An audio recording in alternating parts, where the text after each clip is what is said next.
Hello ළමයි, welcome back to my YouTube channel. ඉතින් ළමයි ඔයාලා සතුටින් පරිස්සමින් ඉන්නව නේද? Good morning. දැන් වෙලාව පාන්දර 3යි ළමයි. අයියා වැඩට යන දවසක උදේ වරුවක් කොහොමද මගේ ගත වෙන්නේ කියලා තමයි අද ඔයාලට vlog එකකින් අරගෙන ආවේ. මුලින්ම ළමයි මම හාල් එක දෙන්න තිබ්බ රයිස් කුකර් එකේ.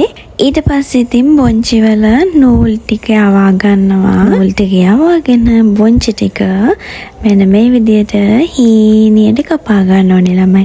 මෙහෙම බොංචි හැදුවට පස්සේ හරිම රසයි. අර කොළ පාටට හදාගන්න කට්ටිය. ඉතින් මම YouTube එකෙන් දැකලා තමයි මේ රෙසිපි එක try කරන්නේ. ළමයි බොංචි එක හදාගන්න තෙල් ටිකක් එකතු කරලා තෙල් එක රත් වෙනකොට අබ ටික දාගන්න. අබ දැම්මට පස්සේ සුදු ලුණුයි ලකුණු ලුණු ගෙඩියක දාලා ඊට පස්සේ ඉතින් ඒ ටික බැදුනට පස්සේ පොන්චි ටික එකතු කරලා ඒකට කරපිංචා කහ ඕනි නම් විතරක් දාගන්න. 3-5 ගම් මිරිස් ලුණු දාලා කවලම් කරලා තියන්න. වහන්න නම් එපා. වැහුවට පස්සේ මේකේ තියෙන මේ ලස්සන කොළ පාට යනවා. ඉතින් පරිප්පු හදන විදිය මම ඔයාලට පෙන්නලා තියෙනවනේ. පරිප්පු එකටයි පොන්චි එකටයි මිටි කිරි දාලා අපියන් අයියව හැරවන්න. තාටියෝ good morning.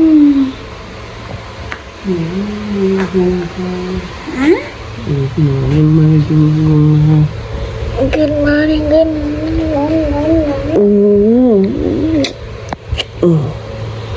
දැන් වෙලාව 4:00යි. දැන් බත් එකත් හරි. ඊට පස්සේ ඉතින් මේ තියෙන බොංචි කරි එක ඒකත් හරි. මේ තියෙන මං හදන රස පරිප්පු එක. ඉතින් මං අයියට බිත්තර ඔම්ලට් දෙකකුත් දාගත්තා. එයා දැන් වොෂ්රූම් එකේ. ඉතින් දැන් එයාට අපි තේ එකක් හදමු.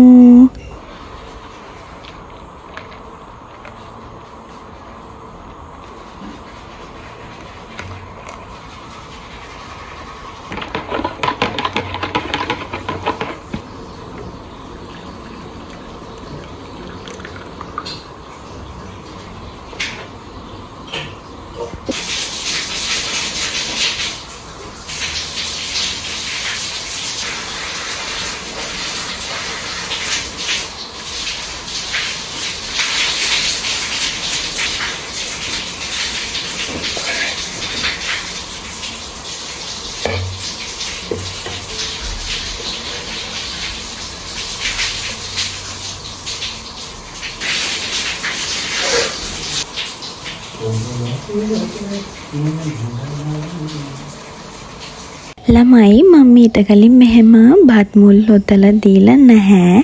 ඉතින් අයියා තමයි මට මේ විදියට කියලා දෙන්නේ. බත් එක උතන විදිය, බත් එක මේ විදියට ලන්ච් ෂීට් එකකින් මෙහෙම ගැට ගන්න විදිය. ඉතින් මට තාමත් පත්තර ගොලෙන් බත් එක ඔතන වෙලාවට එක විදි වලට එතෙනවා ළමයි. ඉතින් මේ විදියට මෙහෙම පාන්දර කොච්චර නැගිටින්න අමාරුණත් මෙහෙම වැඩ ටික ඉක්මනට කරලා ඉතින් මම හරි සරල විදියට තමයි යාට උදේට උයලා දෙන්නේ. මොකද උදේ පාන්දරට ගොඩක් වැඩ කරන්න බැහැ ළමයි. වෙලාව යනවනේ.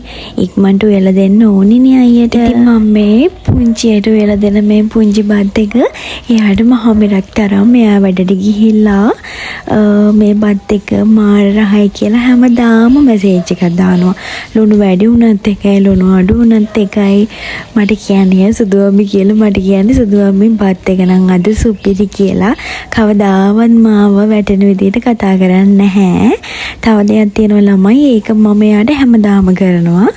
මම කොළ කෑල්ලක එයාගේ කෑම පෙට්ටියට හරි දැන් ලන්ච් බොක්ස් එකට දාන්නේ පාස්තා, එතකොට රොටි ඔය වගේ දේවල් හදුවොත් අනිවාර්යෙන් බොක්ස් එකක් අපි හදනවනේ.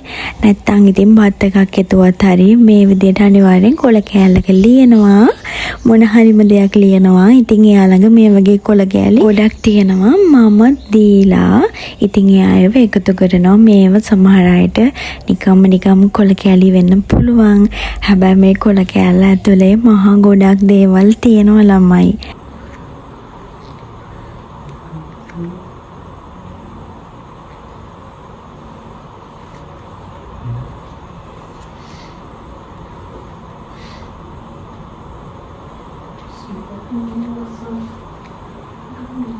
ඉතින් ළමයි ඒ ආදරේ දාලා උයාගත්ත බත් එකයි ආදරේ දාලා ලියපු කොලයයි මම මෙන්න මේ විදියට තියාගත්තා. ළමයි දැන් ඉතින් අයියා වැඩට ගියා. මම දැන් නිදාගන්න තමයි හදන්නේ.